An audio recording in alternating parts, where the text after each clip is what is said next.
I know this may be difficult, but I encourage you to please stand up if somebody you love has passed away.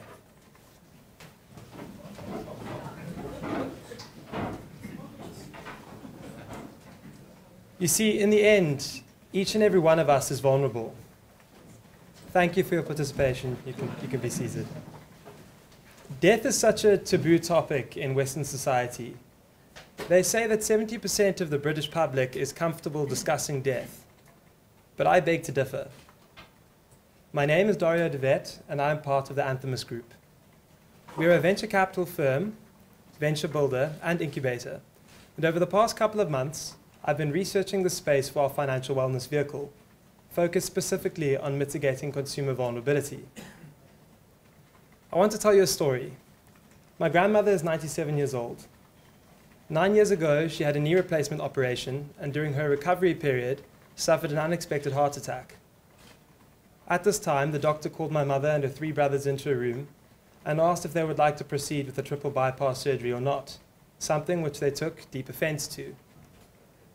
My mom now understands why the doctor asked that question. Why? Because my grandmother's health has never quite been the same again.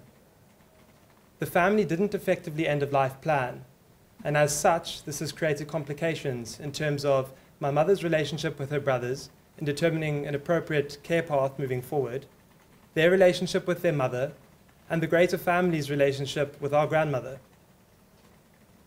I want you to think, what does a successful death mean to you? Does it mean to be mentally aware? To have a feeling like you've lived a complete life? To not be a burden on others? Or perhaps to strengthen your relationships? 0.3% of the, I want you to please raise your hand if you have some form of end-of-life planning documentation in place. Perhaps a lasting power of attorney, an advance directive, an advance statement, a do not resuscitate form, maybe even a will, something as simple as that. You see, 0.3% of the UK population has a health-related lasting power of attorney to communicate their medical wishes. And 36% of the British public don't know where to access information to effectively end-of-life plan. Now, the link up there represents the UK government's initiative to try and increase take-up and exposure to the power of attorney. Now, for myself, once I eventually got over that emotional hurdle, I sat down to try and complete the task.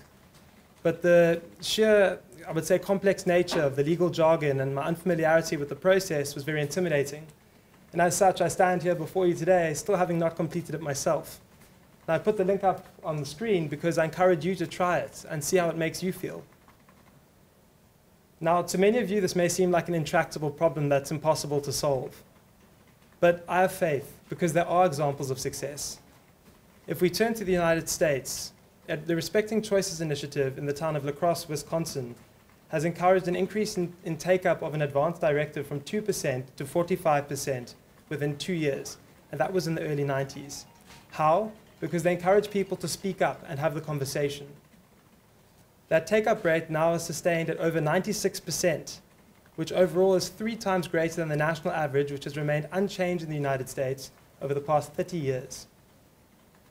So essentially, this is a space of relative to almost zero activity. There are few market players. It's an opportune space, a white space, a green field, a blue ocean, whatever you deem to call it.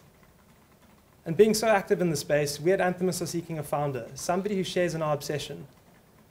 An obsession to create greater accessibility to end-of-life planning tools, and to ensure that each and every one of us and every individual's medical wishes and preferences are not only recorded, but acted upon. So if you feel like you're that founder, perhaps you know somebody who is, or perhaps you want to engage in a discussion to discuss this further, please feel free to reach out to me on the contact details provided. Thank you.